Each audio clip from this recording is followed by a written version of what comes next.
All right. Welcome in. Welcome, guys. Make yourself at home. Apologize in advance for the audio quality. I'm just spitballing.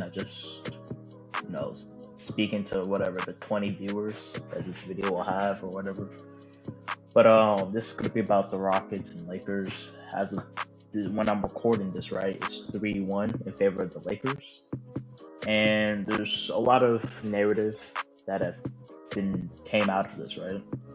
The three things we're going to talk about today is exactly what went on in that series, uh, the future for the Rockets, and the narratives that have arisen because of this. So right from the beginning, what we saw in this series, in the Rockets' lone, I think game two or game one and win, it was three ball. Like with this Rocket system, five out. Primarily, James Harden drives in. He looks for a kick. They got a lot of great three pointers in that game, and the Lakers offensively could not do anything. I think they still played their centers a good portion of that minutes. They couldn't get out to the shooters.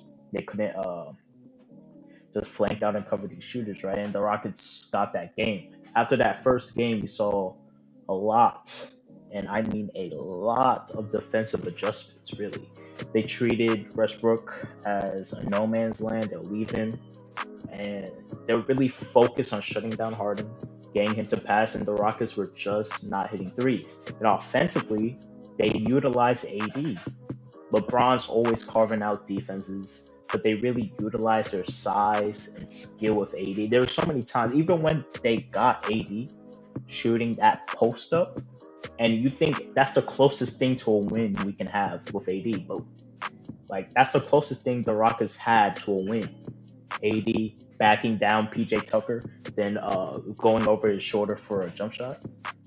That's the closest thing. And for the majority of the series, it was going down. AD was lethal, lethal.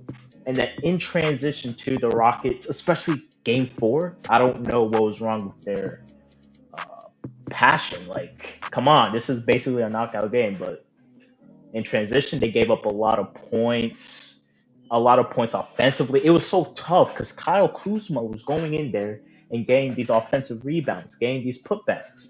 The Rockets were just outmatched. And before I go further, I mean, big ups to PJ Tucker, big ups to Covington. They're doing a lot.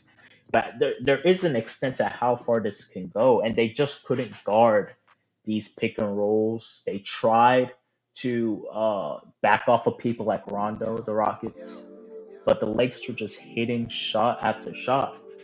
And LeBron's team, yeah, it's tough.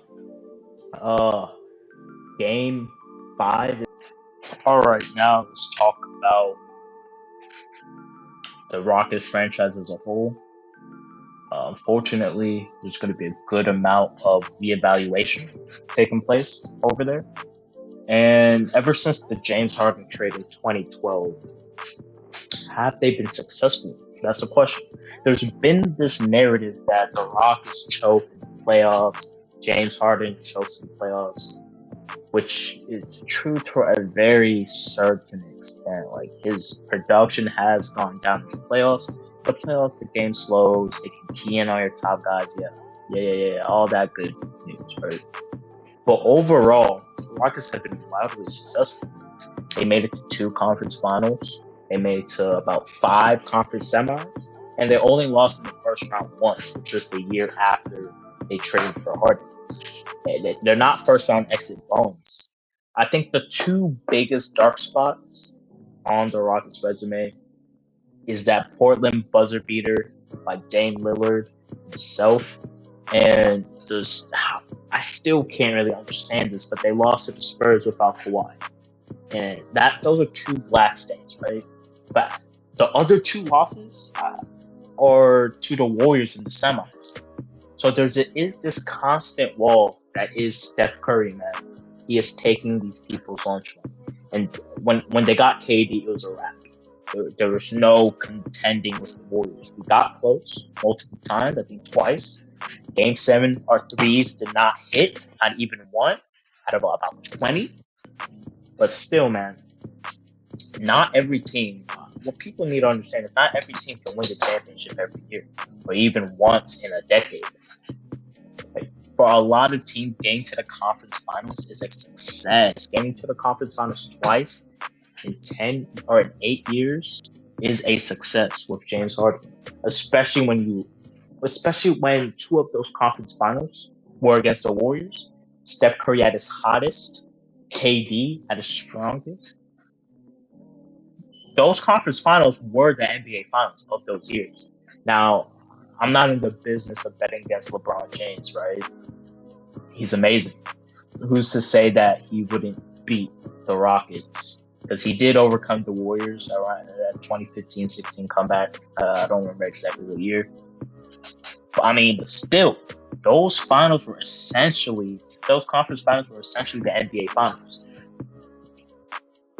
So in a way, they made it to two NBA finals. And yes, it's not the real thing, but there's no way you guys can sit here and tell me that the West is not marginally stronger than the East, where you would have conference finals that afford more competitive teams in the Eastern Conference Finals. In some instances, like Clippers versus Nuggets right now, those two teams may be better, or definitely the Lakers and Rockets right now. Those two teams may be better than the Heat and the Celtics, which will play each other in the conference finals for the East. They're playing each other right now in the semi.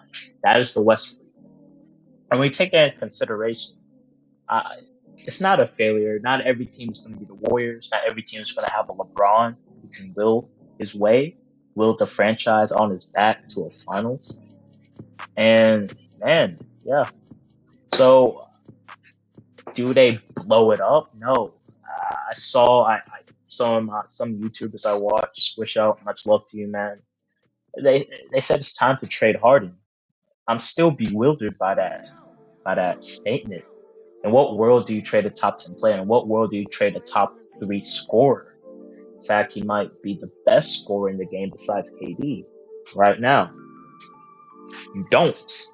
And they can beat the conference finals next year. That's the thing. Westbrook was a definite subtraction from an overall team flow and overall team floor. Now, not floor, ceiling, right? He constricts the ceiling of how far this team can go and how much they can actually, play to their best ability. We definitely didn't need another ball dominant scorer. Chris Paul showed us, like, during that series against the Thunder, I was praying that I was rooting for my team. But each time Chris Paul would make a play, or I would see even him talking to Shea Gilgeous-Alexander, mentoring him, and I was like, man, what a leader we missed in the locker room. What a guy who doesn't need to score, who can just help organize the offense. He's a great guy. He got more wins in one series than Westbrook did in 3 years. Westbrook, I have to keep remembering. That is a huge accomplishment. That is a huge testament to both Chris Paul's ability and Russell Westbrook's detriment, right? And that's the guy we traded away, man. He has a fat contract, but so does Westbrook. Man, our ceiling constricted.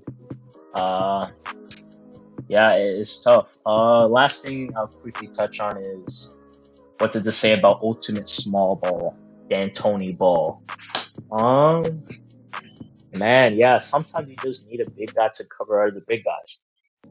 They were close. To play small ball, you need a lot of heart. You need a lot of people apart. And we have that with Covington and Tucker. But it has to be a whole team effort. Everyone has to fly out on rotation. Everyone has to do their part down low. And it just becomes tough. There's too many instances against AD where we couldn't defend him without fouling him, where we just overpowered for the offensive rebounds and defensive rebounds.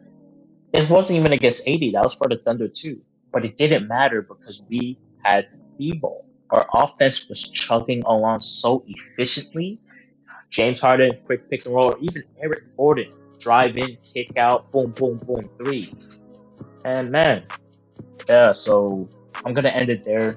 I know it wasn't good. Audio quality not the best. Visuals, not the best. I'm just spitballing here, man. If you do want to see more, and you want to see improved, definitely, man, please leave a comment below. That's all you need to do. You don't need to subscribe, you don't need to like. Just leave a comment saying, hey, I'm interested in watching you talk more. Yeah, that's so weird to say to myself, as I'm recording in my room. Anyway, stay safe.